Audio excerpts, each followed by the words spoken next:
மண்மேட்டிலிருந்து வெளிப்பட்ட நித்யானந்தா என்கின்ற சித்தரின் ஜீவ சமாதி. ஆன்மீகத்தை மையப்படுத்திய ஆச்சரிய நிகழ்வுகள்.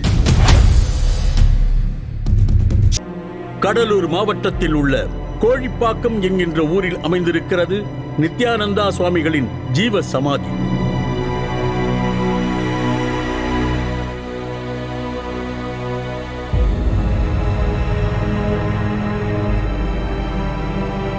தற்போது சர்ச்சைக்கு உள்ளான சாமியாராக வரும் நித்யானந்தாவுக்கும் இங்கு குறிப்பிடப்படும் நித்யானந்த சுவாமிக்கும் எந்த தொடர்பும் இல்லை.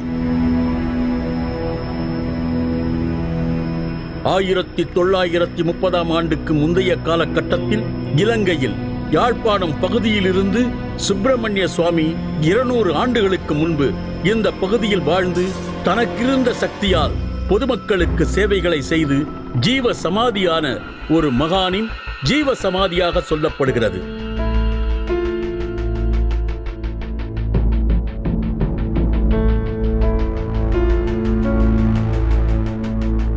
இந்த ஜீவ சமாதி வெளிப்பட்ட விதம் பற்றி சில தகவல்கள் சொல்லப்படுகின்றன.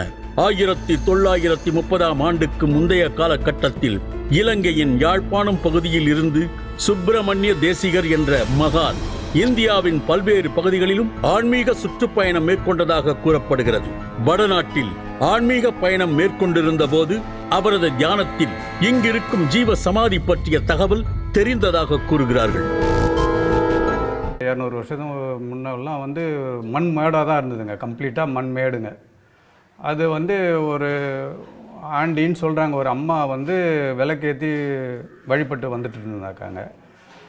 யாழ்ப்பாணத்துலேருந்து இந்த சுப்பிரமணிய சுவாமிகள்லேருந்து புறப்பட்டு வந்திருக்காருங்க. ஒரு 100 வருஷத்துக்கு முன்னே வரைக்குள்ள அவருக்கு கனவுல சொப்பனத்தில் அவர் நேபாள், பீகார், இந்த ஆல் ஓவர் இந்தியாலாம் அந்த காலத்தில் ஸ்தல யாத்திரை மாதிரி போயிட்டு வரையில் ஒரு பீகாரில் எங்கேயோ தங்கியிருக்குள்ள இந்த லொக்கேஷன் அவருக்கு கனவுல வந்திருக்குங்க. இந்த மாதிரி தமிழ்நாட்டில் அந்த லொக்கேஷனில் நான் அடைஞ்சிருக்கிறேன், எனக்கு நீ ஸ்தாபனம் பண்ணி பூஜை புனஸ்காரம் பண்ணி விளக்கேற்றி பூஜை புனஸ்காரம் பண்ணுன்னு சொல்லிட்டு அவருக்கு கனவுல இந்த அடங்கியிருக்கிற ஜீவசமாதியில் இருக்கிற அவர் சுவாமிகள் சொல்லியிருக்காரு போல். அவர் சரின்னு சொல்லிட்டு லொக்கேஷன் கரெக்டாக அந்த காலத்துலலாம் இந்த ஒரு பீகாரோ நார்த் இந்தியாவிலேருந்து இங்கே வர்றதுக்கு ரீச் ஆகிறதுக்கு ஒரு 3-4 வருஷத்துக்கு மேலே ஆகிடுதுங்க. இங்கே அருகாவில் கொஞ்சம் நெருங்கி வந்துவிட்டாருங்க. கரெக்டாக லொக்கேஷன் அவளால் ஐடென்டிஃபை பண்ண முடியலைங்க.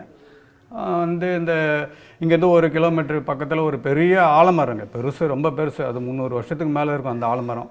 அந்த ஆலமரத்தில் உட்காந்து தியானத்தில் ஈடுபடுறாருங்க. கரெக்டாக லொக்கேஷன் எனக்கு இது கரெக்டாக தெரியலன்னு. அப்போ மறுபடியும் அவருக்கு கனவுல நான் கிட்ட நெருங்கி வந்துட்டேன், இப்போ கொஞ்சம் அப்படியே வந்துட்டா கிழக்க நான் இருக்கிற இடம் உங்களுக்கு தெரியும் அப்படின்னு சொல்லிட்டு வராருங்க. அப்போது இந்த இடம் ஒரு மண்மேடாக இருந்ததென்றும் சுப்பிரமணிய தேசிகர் வந்துதான் இங்கிருந்த மண்மேட்டை அகற்றி ஆலயத்தை உருவாக்கினார் என்றும் சொல்லப்படுகிறது. இந்த பணியின் போது சித்தர் ஜீவசமாதி அடைந்திருந்த இடத்தில் அவரது காலில் கூர்மையான ஆயுதம் பட்டு ரத்தம் வழிந்ததென்றும், பிறகு மீண்டும் தியானம் மேற்கொண்ட சுப்பிரமணிய தேசிகர் சித்தரிடம் அனுமதி பெற்று அந்த பணியை தொடர்ந்ததாகவும் சொல்கிறார்கள்.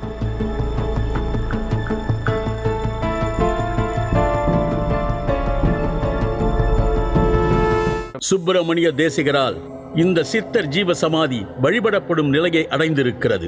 சுப்பிரமணிய தேசிகர் பற்றியும் பல ஆச்சரியமான தகவல்களை இங்கு இருப்பவர்கள் கூறுகிறார்கள். அவர் சங்கு நாதம் ஊதினால் பல கிலோமீட்டர் தொலைவு வரை அந்த சத்தம் கேட்கும் என்றும் சொல்கிறார்கள். எனக்கு 64 வயசாகுது.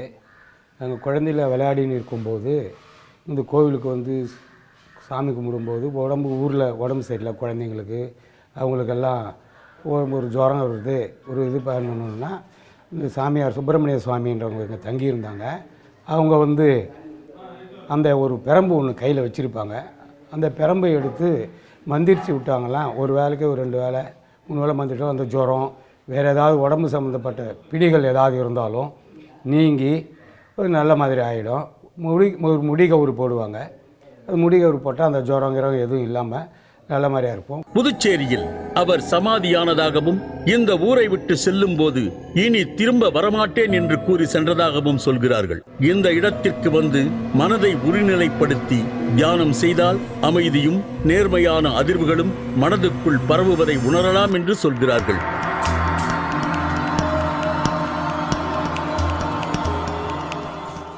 இவர் எல்லாருமே நாங்கள் தாத்தா கோயில் தான் சொல்லுவோம். ஒரு உறவு முறையில் தான் பாராட்டுவோம். அது தனியாக எங்கள் குடும்பத்துலேருந்து பிரிஞ்சு இருக்க மாட்டோம். நம்ம நித்யானந்த சாமி நம்ம தாத்தான்றதில் தான் இருப்பாங்க எல்லாருமே, ஊருக்காரங்க எல்லாமே. இது எங்களுடைய அந்த உணர்வுபூர்வமாக நிறைய விஷயம் அந்த சித்தர்கள் இதில் இருக்கும்போது நிறைய திருவண்ணாமலையிலேருந்து வந்திருக்காங்க, நிறைய பேர் வடநாட்டிலேருந்து வந்திருக்காங்க, இங்கே தங்கி இந்த தியானம் இதெல்லாம் பழகியிருக்காங்க. கோயில் ராஜகோபுரத்துலேருந்தே வந்து இந்த இயற்கையாக தான் அந்த ஷெட்டெல்லாம் போடாமல் கொடியெல்லாம் இயற்கையான கொடிகள் ஏற்றி இந்த நட்சத்திர மரங்கள்லாம் போட்டு மூலிகை மரங்கள்லாம் போட்டு ஃபுல்லாக வச்சுருப்போம். மெடிடேஷன் பண்ணுறவங்களுக்கு ஒரு நல்ல ஒரு வைப்ரேஷனான இடம். நிறைய பேர் வந்து நிறைய மகான்கள் வந்து போயிருக்காங்க, அவங்களுடைய சொந்த அனுபவங்களும் எங்களுக்கு சொல்லியிருக்காங்க. நல்லா தியானம் கை கூடுது, நிறைய அவங்களுடைய பிரார்த்தனைகள்லாம் மக்கள்கிட்ட வந்து அவங்க பிரார்த்தனைலாம் நடக்குது அப்படின்னு சொல்லி. இன்றைக்கும் அந்த ஒரு இங்கே வந்தால் மைண்ட் செட்டுங்க, அதாவது பீஸ்ஃபுல்லாக இருக்குங்க, மனசு நிறைவோடு போகிறாங்க. யார் வந்தாலும் அந்தளவுக்கு பீஸ்ஃபுல்லான ஏரியாங்க. வந்து உட்காந்து அமர்ந்து தியானம் பண்ணிவிட்டு மனசை ஒருமித்த கருத்தோடு வந்து தியானம் பண்ணிட்டு போனாங்கன்னா நல்ல பலன் கிடைக்குதுங்க. நல்ல பீஸ்ஃபுல்லான ஏரியாங்க. இப்படி பல்வேறு ஆச்சரியமான தகவல்கள் கடலூரிலும் அதை ஒட்டிய பகுதிகளிலும் நமக்கு கிடைக்கின்றன.